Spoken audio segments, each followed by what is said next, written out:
chamar o Roberto Mota para trazer suas análises e impressões a respeito dessa primeira informação que a gente vai discutir, as avaliações do governo e do INSS de que será inevitável utilizar dinheiro público. Portanto, Mota, o dinheiro de todos nós para pagar o roubo nos benefícios de aposentados e pensionistas. Surpreso, Mota?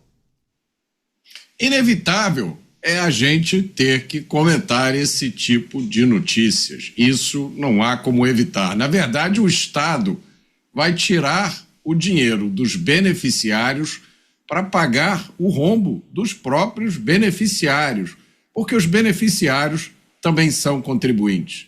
Boa noite, Caniato. Boa noite aos meus colegas de bancada. Boa noite à nossa audiência. O Estado não tem nenhuma outra fonte de renda que não seja o dinheiro das pessoas. O grande truque do Estado é tirar dinheiro de umas pessoas, dar para outras e ficar com uma boa parte do dinheiro para si mesmo e ainda ganhar aplausos com isso. Tem gente que chama isso de justiça social. Esse caso do descontão, o escândalo dos descontos do INSS, não é uma exceção, infelizmente. É provável que existam escândalos como esse esperando para ser descobertos em todas as situações em que o Estado lida com muito dinheiro. O desvio de dinheiro não é um acidente. O desvio de dinheiro é o propósito. Pois é, presidente do INSS adiantando informações sobre o plano de ressarcimento e dizendo que esse pagamento, esse depósito será feito via benefício. Chamar o Luiz Felipe Dávila, conectado ao vivo com a gente, vai trazer também suas impressões. Dávila, nós já falávamos, né, sobre os desafios do governo, do INSS, para ressarcir aqueles que foram lesados. E a gente fala de um universo que supera a casa de 4 milhões de pessoas, 4 milhões de aposentados e pensionistas que foram lesados de alguma maneira. Agora, o presidente do INSS, né, o novo comandante, fala que será inevitável utilizar dinheiro público, dinheiro dos contribuintes, para ressarcir aqueles que foram lesados. Quais seriam os caminhos possíveis para além dessa saída que para ele é inevitável? Bom, Caniato, boa noite a você, ao Mota, ao Beraldo e a nossa querida audiência. Eu cantei essa bola aqui em vários comentários. Essa conta vai sobrar para todos nós brasileiros. E veja só, vão tirar mais dinheiro do nosso bolso para fazer o quê? Para cobrir rombo dos seguintes crimes investigados: corrupção, violação de sigilo dos aposentados, falsificação, organização criminosa e lavagem de dinheiro. É possível fazer com que nós todos que trabalhamos, que o governo tire dinheiro do nosso bolso para pagar rombos de corrupção, falsificação, organização criminosa e lavagem de dinheiro? É um absurdo. É o velho truque de governo de esquerda. Socializar o prejuízo. O prejuízo quem paga somos nós. O que o governo deveria ter feito é cortado a sua despesa para pagar os aposentados que foram roubados pelo INSS. Isso é que deveria ser a atitude do governo e não passar a conta para nós, contribuintes. É uma vergonha. Mais uma vez mostra duas coisas preocupantes essa atitude do governo. A primeira é o descaso com a corrupção, com essas organizações criminosas que assaltam os brasileiros. E, nesse caso, assaltam os velhinhos aposentados mais pobres do país. E segundo, essa incapacidade de cortar despesa pública para pagar a conta dos rombos da sua administração. Ué, não é assim que funciona numa empresa privada? Não é assim que funciona na nossa casa? Se acontece alguém ter um problema financeiro, o que é? Nós é que temos que fazer o esforço para cobrir o rombo. E não pedir para terceiro, que nesse caso nós, pagadores de impostos.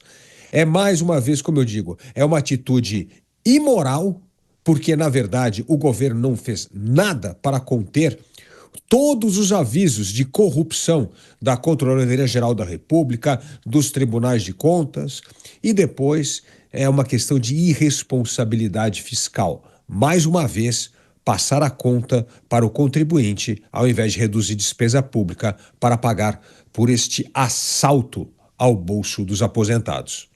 Muitos alertas foram feitos nos últimos meses em relação aos indícios que apontavam para um mega esquema de desvios e fraudes nesses benefícios do INSS. Cristiano Beraldo já em tela com a gente. Beraldo, seja bem-vindo. Ótima noite a você. Reforçando a informação para a nossa audiência, o novo presidente do INSS, no dia de ontem, disse que o plano final de ressarcimento, que ainda está sendo redigido e ajustado com a equipe do INSS, será divulgado no máximo na próxima semana. Só que já temos algumas informações e sinalizações importantes, viu, Beraldo? Como o dinheiro que vai ser utilizado para ressarcir os velhinhos, né, os aposentados e também os pensionistas.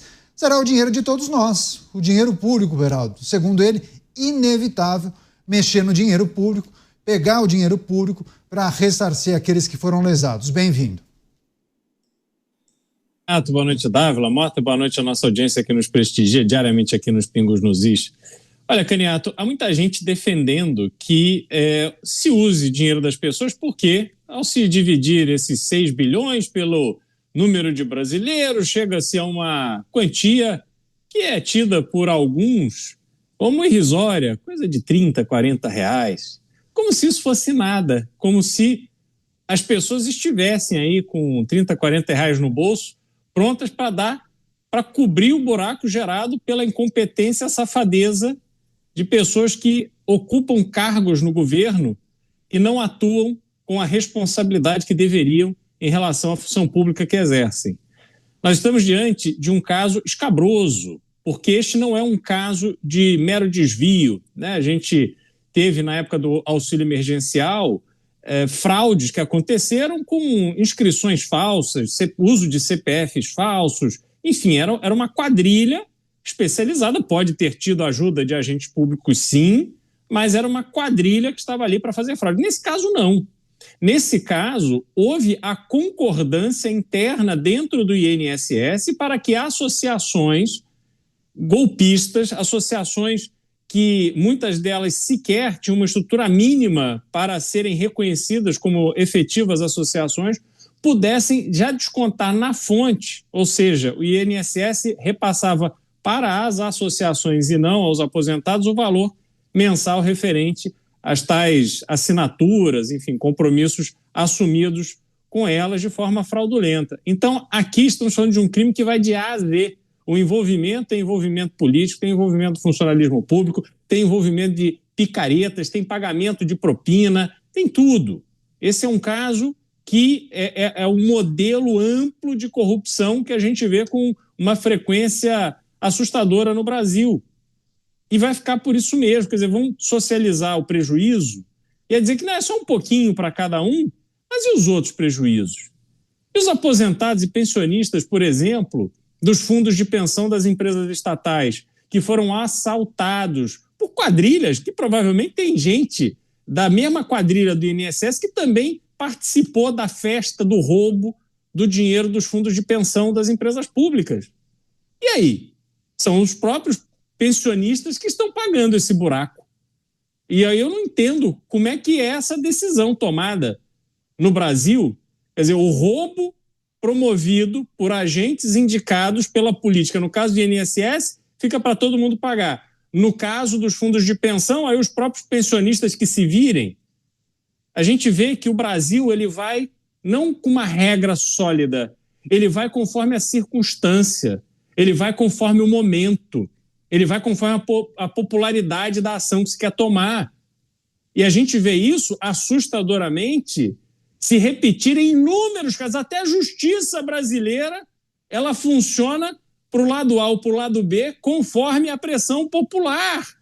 Nós estamos escravos dessa repercussão midiática, desse movimento calculado, se vai me ajudar, se vai me atrapalhar. É uma patifaria sem fim. E aí vamos assistir novamente os ladrões, aqueles que roubaram bilhões, se dando bem, os magrinhos vão perder a sua Ferrari, vão perder lá o seu apartamento, mas os verdadeiros mentores, que são políticos, agentes públicos, esses eu não estou vendo serem incomodados. Daqui a pouco a gente vai trazer informações sobre a investigação que já identificou uma espécie de um caderno com a lista de propinas que indicava que servidores públicos do INSS eram beneficiados. Daqui a pouco a gente vai trazer as informações. Agora, Mota, em relação a essa discussão e essa problemática destacada pelo Beraldo, também as cobranças que a gente escuta sobre uma alternativa ao uso do dinheiro público, né?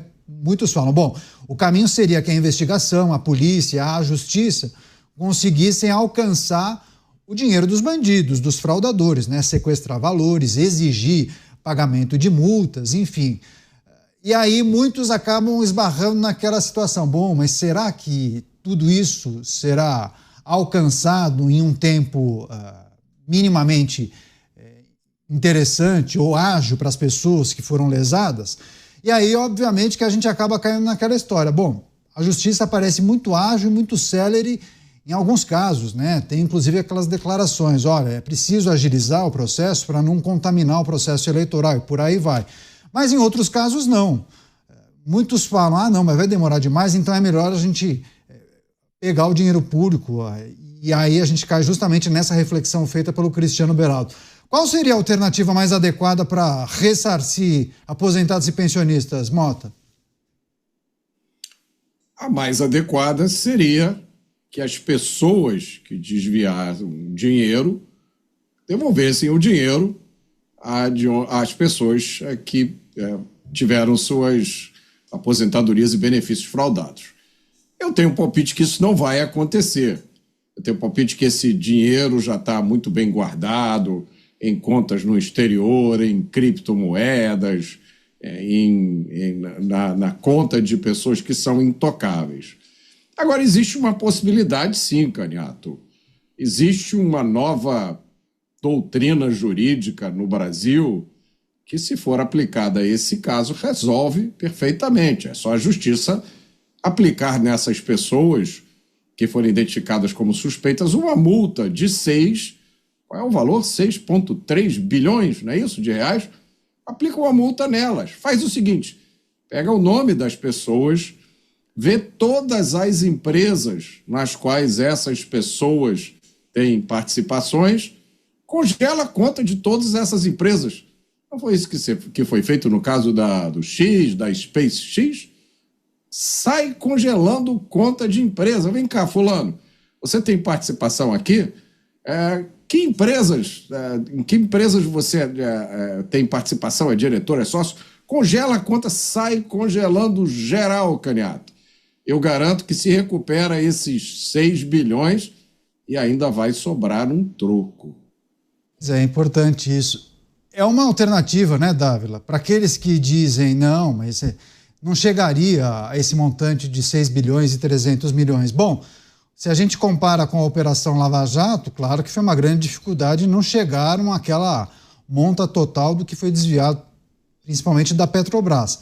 Mas o trabalho da Força Tarefa foi muito importante para conseguir voltar, retornar aos cofres públicos cifras na casa dos bilhões, não é, Dávila? É um trabalho demorado, esse talvez seja o ponto, né?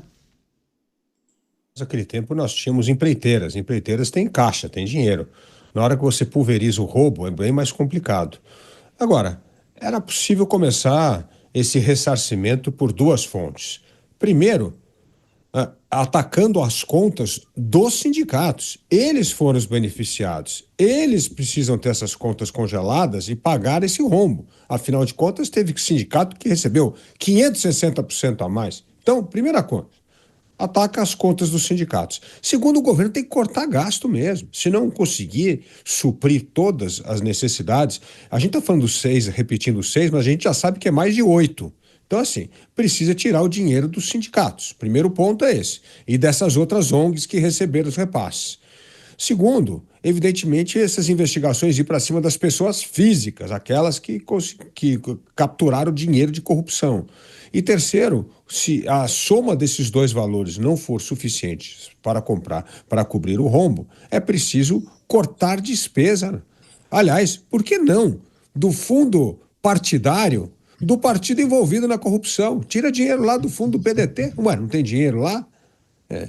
Tira do fundo eleitoral, faz o desconto. Então, tira dinheiro de onde precisa tirar. Agora, não do bolso do contribuinte. É aquela que eu sempre falo, tira a mão do meu bolso, tira dinheiro de onde é que tem que tirar, não do nosso bolso. O segundo ponto importante, né? Eu entendo que é o seguinte, o que é que está sendo feito para fechar os ralos da bandidagem, da corrupção? Até agora, Caniato, nada foi falado. A gente está aqui comentando também do rombo. E a gente está falando 8 bilhões... Caniato, pela notícia que nós demos ontem, com a história dos dos consignados, esse rombo pode ir para 100 bilhões. Então, assim, não é uma coisa trivial, é uma coisa gigantesca, é um escândalo. Em qualquer país sério, um escândalo dessa magnitude derrubava o governo inteiro, não é derrubar um ministro, né? É como aconteceu no Brasil, na época da Lava Jato. Então primeiro, atacar o fundo dos sindicatos, porque, afinal de contas, eles foram os beneficiados. Sindicatos e outras instituições de laranja que receberam esse dinheiro. Segundo, em cima dos corruptos, aqueles que foram beneficiados por esse esquema. Terceiro, vai em cima do fundo partidário dos partidos envolvidos com esse escândalo. Ali tem muito dinheiro. Quarto, corte despesa pública para cobrir o rombo e deixe o contribuinte em paz. Ele tem de deixar de ser essa vaca leiteira que o governo toda vez explora para cobrir a sua incompetência, irresponsabilidade e escândalos de corrupção. Agora, Beraldo, tem a situação que envolve o pagamento, por exemplo, por parte do governo, com a expectativa que lá na frente o Estado consiga retomar parte dos recursos ou a totalidade dos recursos. Mas se a gente olha para o retrovisor e lembra da Operação Lava Jato, quantos processos, quantas idas e vindas, quantas firmas de advocacia não trabalharam para aquelas companhias, as empreiteiras principalmente, e conseguiram anular condenações, acordos que tinham sido feitos para pagar uma pequena fração do dinheiro desviado, enfim. É preciso contar também com essa possibilidade, porque se o governo adianta dizendo, não, vamos pagar, porque lá na frente esse dinheiro vai voltar, não adianta ter certeza que isso vai dar certo, né? Porque a história diz que nem sempre o final é feliz. O final no Brasil nunca é feliz, Caniato. A gente precisa lembrar que, em razão da investigação da Operação Lava Jato, algumas empresas fizeram acordo de leniência. No que consiste o acordo de leniência? A empresa reconhece que ela cometeu um ato de corrupção. Conforme ela reconhece isso, o crime está ali, comprovado, determinado. E ela aceita, em razão do ato criminoso cometido, pagar uma multa. E depois de tudo acertado, de tudo assinado, nós temos uma Suprema Corte que é capaz de olhar para esses acordos de leniência e dizer, não, veja, você não precisa pagar mais isso não. Não, tá tudo certo. Você pagou meia dúzia de parcela, tá tudo certo. Segue sua vida, meu filho. Você já pagou sua penitência. Parece que é um padre no confessionário, não é mais justiça. A empresa vai lá, o empresário vai lá, ô padre, me perdoa porque eu pequei. Ah, meu filho, vai lá, reza 150 Ave Maria. Aí ele reza 80, fala, puxa, padre, eu tenho que pegar meus filhos na escola, eu já rezei 80. Tá bom, meu filho, eu vi que você se arrependeu, que você, sinceramente, pode ir, não tem problema não precisa acabar de rezar. Aí vira uma esculhambação absoluta. Por isso, além de todos esses entes envolvidos na corrupção que o Dávila colocou, Caniato, eu sou favorável a exigir que os escritórios de advocacia devolvam cada centavo dos honorários multimilionários que cobram dessas associações, dessas empresas envolvidas em corrupção. Por quê? Porque quando eles colocam propostas absurdas, e é muito fácil você verificar o tamanho do absurdo dessas propostas de honorário, que às vezes você pega um escritório que tem lá 4, 5, 10 pessoas, aí o advogado vai, não, é 30 milhões de reais de honorário. E aí a empresa paga. Por quê? Porque o advogado é filho do ministro, é sobrinho, é esposa, é marido e tal. E aí ele é contratado por um valor de hora, porque o advogado vende o tempo do seu conhecimento, né? O tempo que ele gasta aplicando o seu conhecimento naquilo. E aí ele diz, não, mas eu sou brilhante. Eu, no auge dos meus 28, dos meus 32 anos, eu sou tão brilhante que eu cobro 30 milhões de reais de honorários sem taxa de sucesso, só de honorários. Eu cobro 30 milhões de honorários. A empresa paga. E tá tudo bem, e tá tudo certo. Aí você vê esses jovens advogados brilhantes, de repente, milionários, bilionários, porque simplesmente conseguem vender não a sua inteligência, mas a sua influência, e isso desmoraliza o judiciário brasileiro. Esses escritórios precisam ser punidos, e a punição tem que vir no bolso, para eles entenderem que não vale a pena ter cliente vagabundo e picareta que quer utilizá-los como ponte para acessar os magistrados que estão atuando nos seus casos, não pelo argumento jurídico, mas pelo bate-papo no jantar e no almoço de domingo. Se nós não acabarmos com esta doença que está destruindo a justiça no Brasil, Canhoto, me desculpe, mas jamais, jamais, jamais conheceremos de novo o que é a justiça no Brasil. Todo dia novas informações sobre o caso das fraudes e desvios no INSS, episódios que lesaram milhões de aposentados e pensionistas. A estimativa indica que 4 milhões de beneficiários foram impactados de alguma forma.